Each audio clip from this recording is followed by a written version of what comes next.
Bom dia, queridos alunos, sejam bem-vindos à nossa primeira aula de 2021, que este seja um ano de muito sucesso e realização de todos os nossos sonhos, objetivos e expectativas. Pois bem, na nossa aula de hoje, de metodologia da pesquisa jurídica, nós vamos ver sobre as técnicas e os procedimentos da pesquisa na área jurídica, ou seja, o que é uma pesquisa bibliográfica, o que é uma pesquisa documental, o que é uma pesquisa experimental, como se dá um levantamento de dados, um estudo de casos, uma pesquisação, uma pesquisa participante e a pesquisa fenomênica ou fenomenológica, como nós já vimos.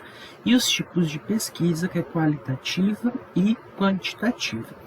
E para auxiliar vocês nesse entendimento, eu estou disponibilizando junto ao AVA uma apostila que tem todos esses dados com riqueza de detalhes, inclusive com citações doutrinárias, que vocês vão fazer uso principalmente lá no final do curso, no momento de escreverem o TCC de vocês. Pois bem, uma pesquisa bibliográfica é aquela que é elaborada a partir de um material já publicado, ou seja, de algo que alguém já estudou e alguém já publicou.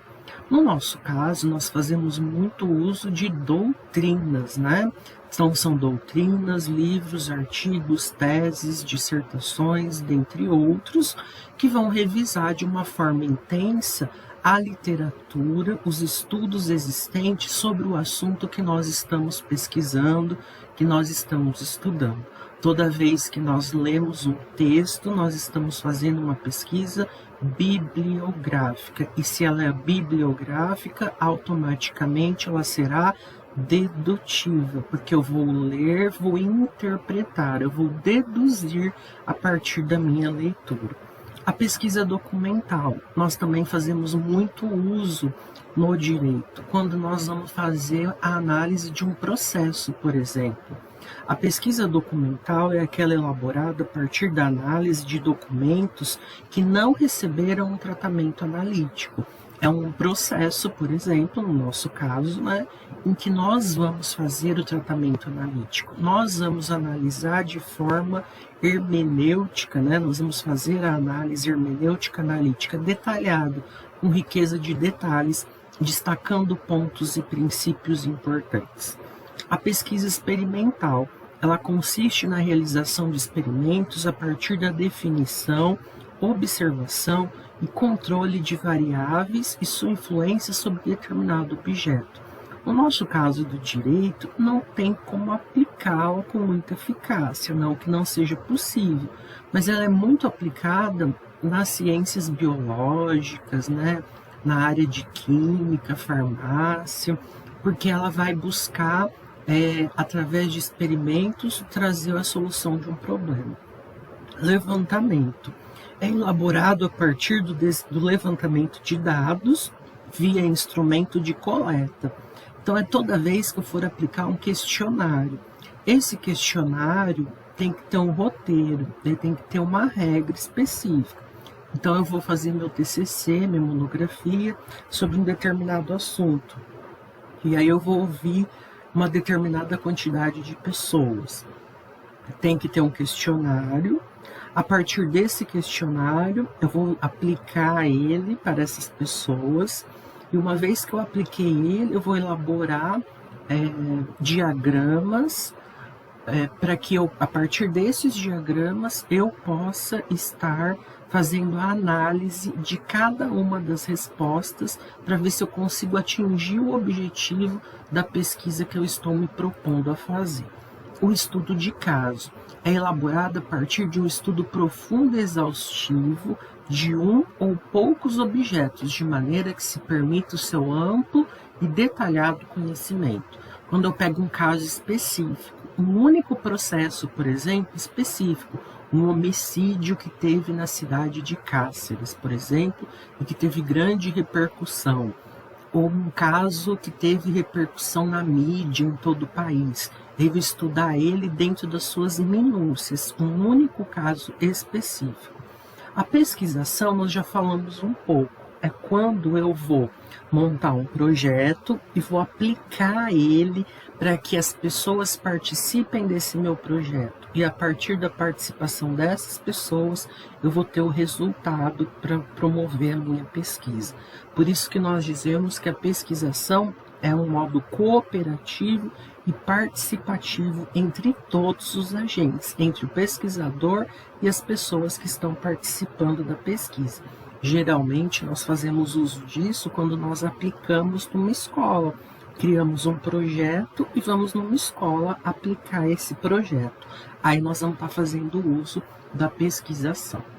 A pesquisa participante, quando se desenvolve a partir da interação entre pesquisadores e os membros das situações investigadas. Vai ter uma relação entre aquele que está pesquisando e aquele que está sendo pesquisado.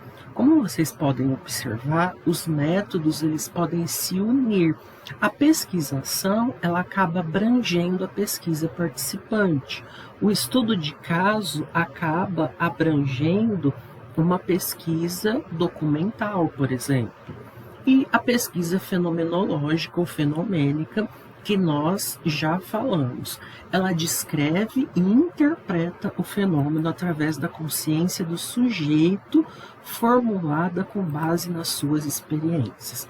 Na fenomenologia, nós vamos fazer a nossa análise do objeto que nós estamos estudando, a análise nossa junto com a da pessoa que depende desse objeto e da sociedade que depende desse objeto. Eu e o outro, e eu e o mundo. Tudo isso vai se dividir em dois pontos muito importantes, em dois tipos de pesquisa, que vão ser a pesquisa qualitativa e a pesquisa quantitativa. Toda vez que eu fizer uma pesquisa em que eu vou fazer uso somente de doutrinas, artigos, livros, dissertações, teses, eu vou estar fazendo uma pesquisa qualitativa, onde eu vou destacar a qualidade dos textos que eu estou analisando, interpretando, deduzindo. Toda vez que eu fizer uma pesquisa em que eu for ouvir pessoas, como por exemplo a pesquisação, eu estarei fazendo uma pesquisa quantitativa. Eu vou estar ouvindo uma determinada quantidade de pessoas. E essa quantidade de pessoas vai estar representada dentro do meu texto por intermédio de gráficos, porque eu vou analisar quantas pessoas disseram sim na pergunta 1. Quantas pessoas disseram não na pergunta 1? Na pergunta 2, tantas pessoas disseram sim, tantas disseram não. A cada indagação feita dentro da minha pesquisa, eu vou montar um gráfico diferenciado. Isso vai ser uma pesquisa quantitativa. Importante tomar cuidado na pesquisa quantitativa, quantidade, ouvir pessoas, é que toda vez que nós nos propomos a fazer uma pesquisa quantitativa, nós temos que ouvir 30% dos sujeitos. Então, se eu fosse aplicar uma pesquisa quantitativa na nossa turma de metodologia, nós temos 48 alunos. Eu tenho que ouvir 30% desses 48 alunos para que a minha pesquisa tenha validade, para que ela tenha uma boa qualidade. É uma pesquisa quantitativa. E qualitativa, quando eu não vou ouvir pessoas, é uma pesquisa somente bibliográfica. E nós temos o nosso fórum de hoje. E o nosso fórum de hoje, ele vai pedir para vocês destacarem a diferença entre a pesquisa qualitativa e a pesquisa quantitativa. Então, só destacar qual é a diferença de uma, qual é a diferença da outra, relembrando que estou anexando junto à nossa aula uma apostila com todo esse conteúdo. Um grande abraço a todos e muito obrigado.